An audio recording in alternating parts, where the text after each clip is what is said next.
ইসলাম বলেছেন, একজন মুমিনের পায়ে যদি একটা কাঁটা বিঁধে, চলতে চলতে একটা কাঁটা বিঁধে, এর বিনিময়ে আল্লাহ পাক তার গুনাহগুলো মাফ করে দিবেন। তো যে বিষয়টা বলছিলাম যে আল্লাহ রাব্বুল আলামিন সূরা আরাফের 179 নম্বর আয়াতে বলেছেন যে আমি প্রচুর জিন আর মানুষকে সৃষ্টি করেছি জাহান্নামের জন্য। যার দলিল আমরা একটা হাদিস থেকে দিলাম যে উম্মতে মুহাম্মাদি 73 দলে ভাগ হয়ে যাবে, যার 72টা দলই জাহান্নামে যাচ্ছে, একটা জান্নাতে যাবে। তার মানে সংখ্যা কম হচ্ছে। আরেকটা দলিল দিচ্ছিলাম যে আল্লাহ রাব্বুল আলামিন কুরআনুল কারীমের শব্দের অপচয় করেন না। একটা শব্দ দিয়ে তিনি একটা কওমের ইতিহাস তুলে ধরেছেন। যেমন যুলকারনাইন যাচ্ছিলেন পূর্ব দিকে, যেতে যেতে একটা কওমকে দেখলেন যে কওমের সূর্যের আলো থেকে বাঁচার মতো প্রযুক্তি জানা ছিল না, এতই মানবেতর জীবনযাপন করত। আল্লাহ পাক এই কওম সম্পর্কে বললেন কাযালিক, এরা এমনই ছিল। একটা শব্দ দিয়ে কওমের পুরো হিস্ট্রি বলা শেষ। এই কাযালিকা শব্দ দিয়ে আপনি তাফসীর দেখতে পারেন এই কওম সম্পর্কে কত কি বলা হয়েছে। সেই আল্লাহ রাব্বুল আলামিন সূরাতুর রহমানের মধ্যে একই আয়াত 31 বার রিপিট করলেন বা 32 বার রিপিট করলেন। ফাবিআইয়ি আলাই রাব্বিকুমা তুকাযিবান, মানে কি, কারণটা কি? কারণ এই সূরার মধ্যে এমন কিছু আছে যেটা আল্লাহ পাক চাচ্ছেন আমরা বেশি বেশি করে বুঝি। তোমরা আল্লাহর কোন কোন নিয়ামতকে অস্বীকার করবে? আল্লাহ রাব্বুল আলামিন আমাদেরকে কৃতজ্ঞ হতে বলছেন এই সূরার মধ্যে। আমরা যদি আল্লাহর নিয়ামত চতুর্দিকে দেখি তাহলে গুণে শেষ করতে পারবো না। আল্লাহ পাক বারবার স্মরণ করাচ্ছেন তোমরা আল্লাহর কোন কোন নিয়ামতকে অস্বীকার করবে। এরপরেও মানুষ আল্লাহদ্রোহী আচরণ করছে। সহিহ বুখারীর মধ্যে 4 বার এই হাদিসটা আসার মানে হচ্ছে যে আল্লাহ পাক এখানেও বোঝানোর চেষ্টা করছেন যে জাহান্নাম থেকে বাঁচার জন্য আমাদের কত সতর্ক থাকা উচিত। হাদিসটা হচ্ছে এই, কিয়ামতের মাঠে আল্লাহ রাব্বুল আলামিন আদম আলাইহিস সালামকে ডাকবেন। আদম আলাইহিস সালামের নাম তো শুনেছেন, তিনি কে? আদি পিতা। তাকে কি কারণে সম্মানিত করা হয়েছিল বলেন? তাকে কি কারণে সম্মান দেওয়া হয়েছিল? জ্ঞানের কারণে। তাকে ফেরেশতারা সেজদা করলেন কি কারণে? শারীরিক গঠনের কারণে, শক্তির কারণে, জ্ঞানের কারণে। এই জ্ঞান এখন আমাদের মধ্যে চরম অভাব। এই জ্ঞানের চর্চার চরম অভাব আছে আমাদের মধ্যে এখন। আমরা জ্ঞান চর্চা করতে চাই না।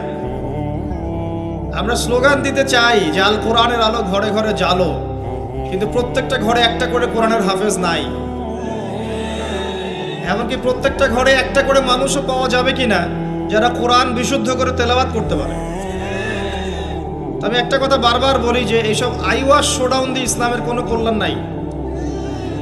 ইসলামের কল্যাণ কনস্ট্রাকটিভ কাজ করতে হবে। প্রথমে জ্ঞান চর্চা করতে হবে, ক্লাসিক্যাল সাবজেক্টগুলো পড়তে হবে। ফর এক্সাম্পল কোরআন, আরবিক সাহিত্য, ফর এক্সাম্পল হাদিস, রাসূলের জীবনী সাল্লাল্লাহু আলাইহি ওয়াসাল্লাম, ফর এক্সাম্পল সিরাত, ইসলামের হিস্ট্রি, ইসলামিক ইকোনমিক্স, জিওপলিটিক্স, এবং আপনি যেখানে পড়ছেন সায়েন্স, আর্টস, কমার্স, এগুলো পড়বেন। পড়াশোনা করে জ্ঞান চর্চা করতে আমরা চাচ্ছি না, আমরা রাতারাতি ফল পেতে চাই। এই জন্য আইওয়াশ শোডাউনে বেশি ব্যস্ত থাকি। এগুলোতে ইসলামের কোনো খায়ের নাই, কল্যাণ নাই। আসেন, আদম আলাইহিস সালামকে আল্লাহ পাক ডাকবেন, ডেকে বলবেন তোমার সন্তানদের মধ্য থেকে জাহান্নামীদেরকে আলাদা করে দাও। আদম আলাইহিস সালাম বলবেন হে আল্লাহ কতজনকে আলাদা করে দেব? আল্লাহ রাব্বুল আলামিন বলবেন প্রতি 1000-এ 999 জনকে জাহান্নামের জন্য আলাদা করে দাও।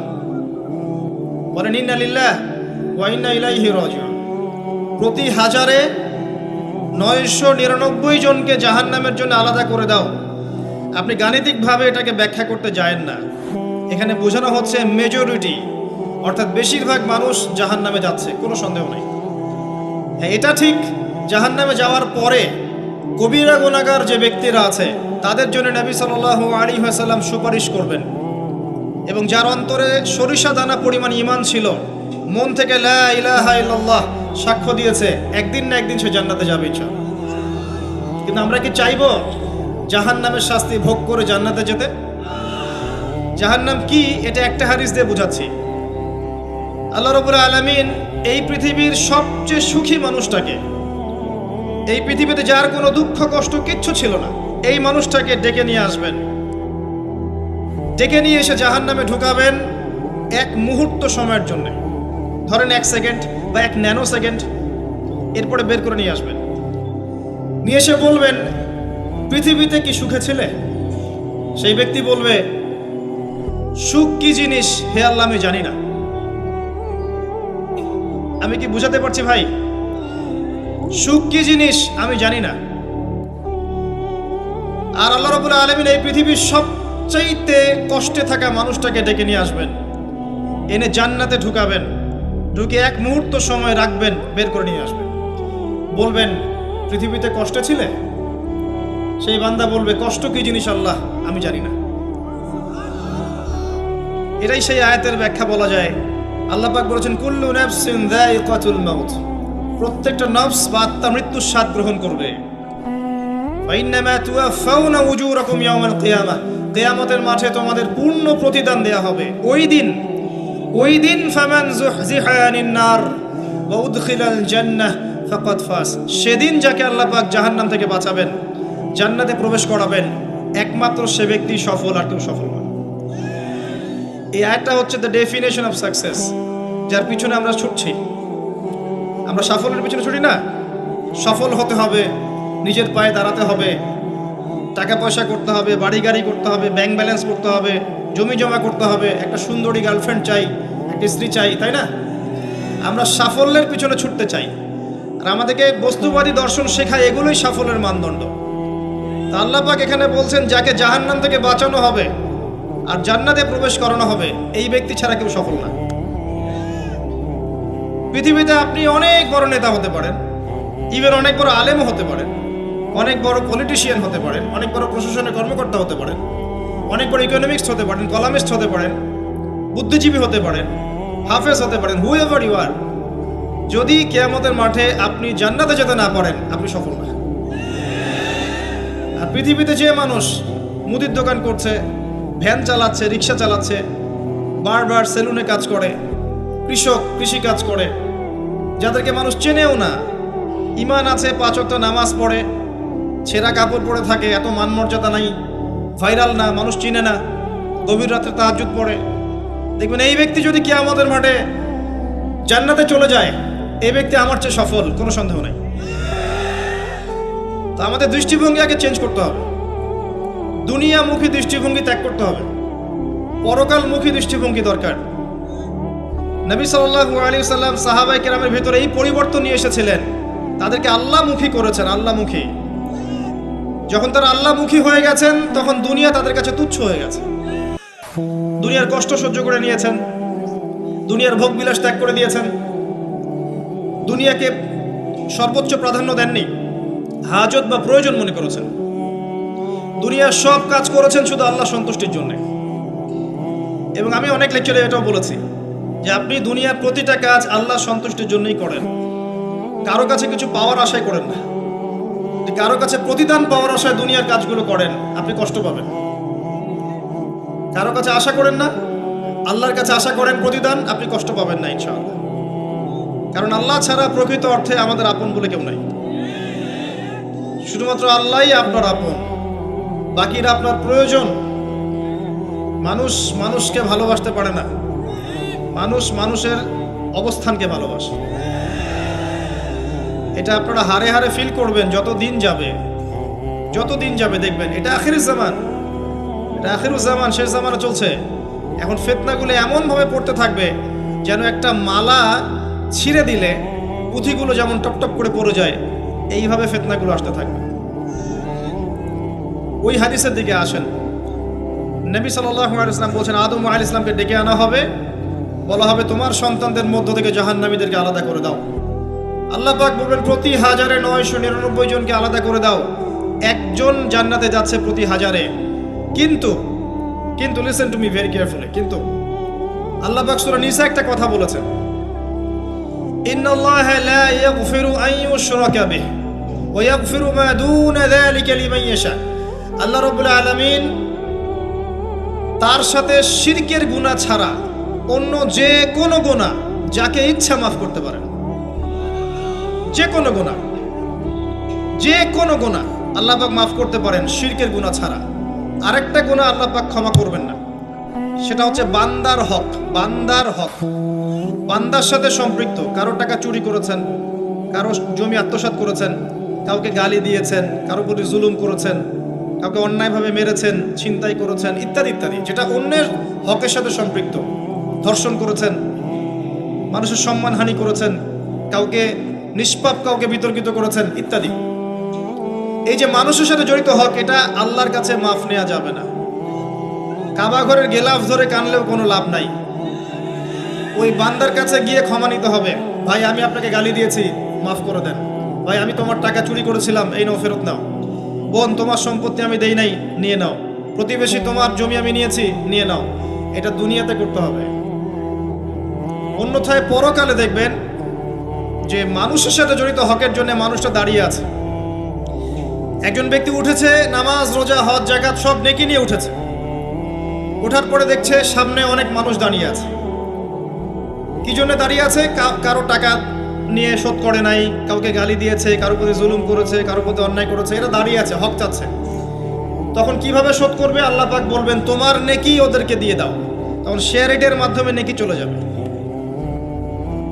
কথা বুঝতে পারছেন? তখন আরো অত্যাধুনিক প্রযুক্তি থাকবে, নেকি কনভার্ট।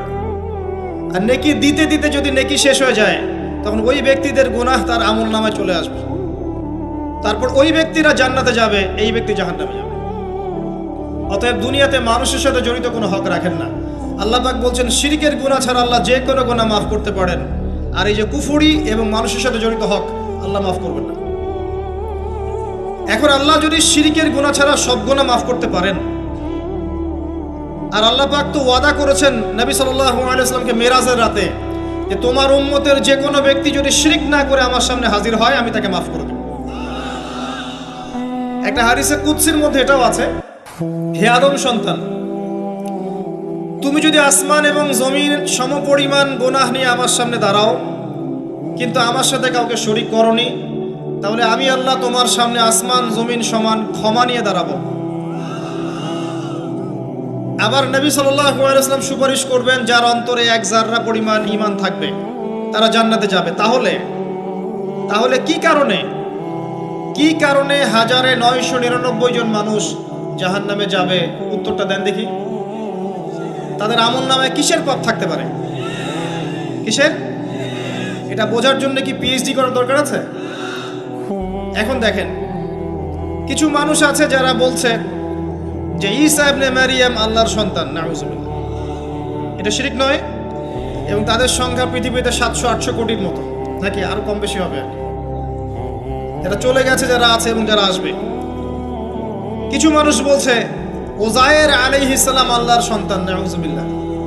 এরা হচ্ছে জিউস, যারা এখন প্যালেস্টাইন দখল করে আছে। আর এই কথা বলতে আমাদের বুকে ভয় থাকা উচিত নয় যে ওইটা আমাদের জমি, তাদের জমি নয়। ওখানকার ঘটনা হচ্ছে এমন, একটা উপমা দিয়ে বোঝানো যায়। মনে করেন আপনি আপনার ঘরে বসে আছেন, আপনার দরজায় একজন মেহমান এসেছে। মেহমান নক করছে, ঠক ঠক ঠক। ভাই, আমাকে একটু হেল্প করেন, আমি খাইনি অনেক দিন, আমার কাপড় নাই, আমার খাবার নাই, আমার থাকার জায়গা নাই, একটু আশ্রয় দেন। আপনি মাশাআল্লাহ মুসলিম, দয়া পরবশ হয়ে দরজা খুলে দিলেন, তাকে ড্রয়িং রুমে বসালেন, সুন্দর করে খাওয়ালেন, কাপড় দিলেন, রেস্ট করার জায়গা দিলেন। এবার সে সেখানে থাকতে থাকতে পরিকল্পনা করলো যে আপনাকে আপনার বাসা থেকে বের করে দিবে। একদিন আপনাকে ঘাট ধরে আপনার বাসা থেকে বের করে দিল, দিয়ে দরজার ভিতর থেকে লাগিয়ে দিল। এখন দরজার বাইরে দাঁড়িয়ে আপনি নক করছেন, আমার ঘর আমাকে ফেরত দাও, আমার ঘর আমাকে ফেরত দাও। আর এই ব্যক্তি বলছে আপনি জঙ্গি, আপনি সন্ত্রাসী। এটা হচ্ছে সবচেয়ে সেরা উদাহরণ, প্যালেস্টাইন এক্সাম্পল। তো এরা বলছে ওজায়ের আলাইহিস সালাম আল্লাহর সন্তান। একটা কথা আমি বলি, হতাশ হবেন না। ফেরাউন তার দলবল নিয়ে যখন লোহিত সাগরে ধাওয়া করছিল মুসা আলাইহিস সালামকে, আল্লাহ পাক কি করেছেন? আল্লাহ পাক সব সৈন্যকে আগে লোহিত সাগরে এনেছেন, আনার পরে মুসা আলাইহিস সালামকে পার করে দিয়েছেন। তারা যখন মাঝখানে এসেছে, তখন আল্লাহ পাক ডুবিয়ে দিয়েছে। ঠিক আছে, আল্লাহ পাক ঠিক একই কাজটা করবেন ইনশাআল্লাহ এই জেরুজালেমে ইনশাআল্লাহ তাআলা। সবাইকে এনেছেন আল্লাহ পাক পৃথিবীর বিভিন্ন জায়গা থেকে। একটা নির্দিষ্ট সময় পর্যন্ত ওরা বিশ্বকে রুল করবে সামনে, একটা নির্দিষ্ট সময় পর্যন্ত এরা বিশ্বকে শাসন করবে সামনে অচিরেই।